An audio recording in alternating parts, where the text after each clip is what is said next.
Hello everyone, so this is the second hypothesis testing video in which we'll be looking at a worked example.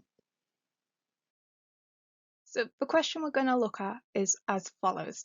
A cinema statistics claims that 20% of people buy a large bucket of popcorn before watching a movie. Over the course of a day, a sample of 40 people was taken and found that 4 had bought a large bucket of popcorn. Test at the 5% significance level whether or not the proportion P of people who bought a large bucket of popcorn that day had decreased. State your hypotheses clearly. The cinema owner believes that the probability of a person buying a large bucket of popcorn is actually only 0.03. The owner takes a random sample of 150 moviegoers to test their hypothesis. Find the critical region that would enable the owner to test whether or not there is evidence that the probability is different from 0.03. The probability of each tail should be as close to 2.5% as possible. Write down the significance level of this test. So we're going to take each part of that question step by step, starting with part A. So step 1 is to determine what type of hypothesis test we will be conducting. Now, some questions will state whether or not it's one of the 3 tests, or will have information that will help you deduce which one it is. And our question is the latter. It does not state outright which one it is, but looking at the first paragraph, we can figure it out. See if you can have a guess and then unpause the video. So it is a binomial hypothesis test because there is a finite sample of only 40 people and all these data points are discrete. So the people either buy a large popcorn or they don't buy a large popcorn. There's no in-between values of buying half a large popcorn. That's not possible. Therefore, this is a binomial distribution. If it was a normal distribution, we'd have an infinite sample and data points that aren't discrete. It could be between any value possible. A Poisson distribution is a near infinite sample, so at a larger level than a binomial, but the data points are still discrete. Now, step 2, we have to determine our null and alternative hypothesis. Now, our null hypothesis assumes that everything is the same, that nothing has changed due to the information that we've gathered. So in this case, we're going to assume that the probability of people buying a large bucket of popcorn is still 0.2 or 20%. The alternative hypothesis is what is suspected in the question and what would be true if the null hypothesis is not. Now, in this question, we believe that the sales of the large bucket of popcorn have decreased. That is what we are investigating. So H1 would be if the probability is less than 0.2. If it was greater than 0.2, we wouldn't really be bothered because that'll be great for business. They're not concerned about that. They want to know if the sales have decreased. Now, step 3, we need to decide whether or not to reject the hypothesis at the significance level. And for this part of the question, we'll be using P in order to determine whether or not to do so. So firstly, we need to define what our N values and P values are going to be. These were given in a question, so N equals 40 because that is the number of trials, and P is the probability of someone buying a large popcorn, which is 0.2. Then placing these values into here, we find the relevant binomial table, which is now on the left.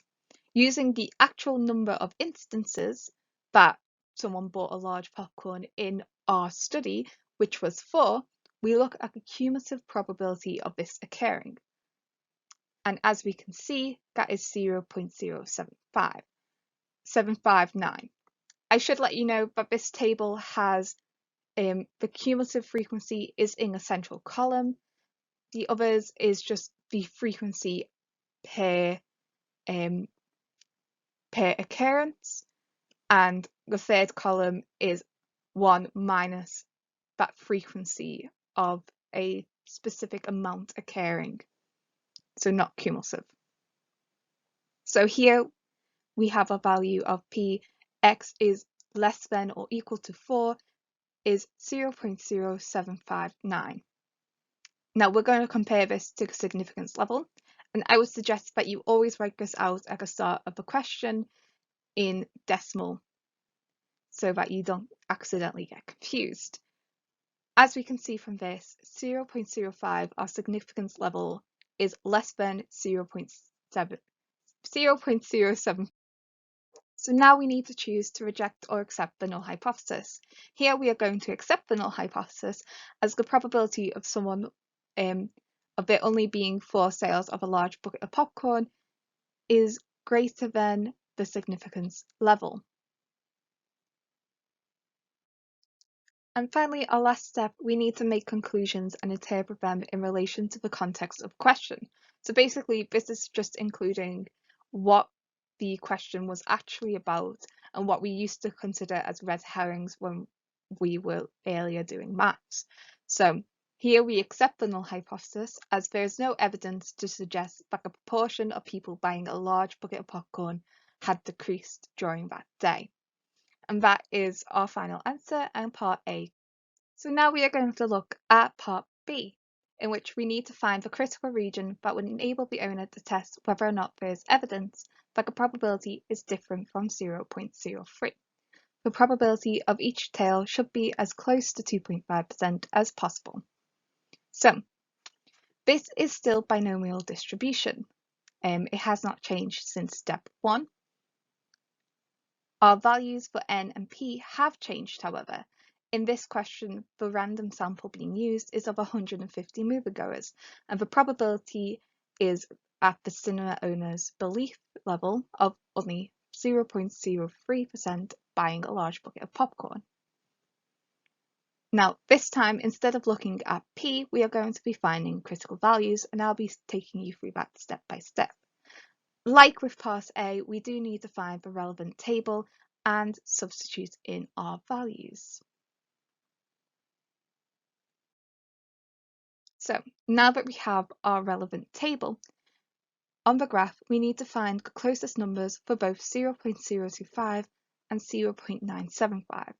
Now this is the 2.5% at both ends of the probability spectrum, which creates a tail of 2.5%.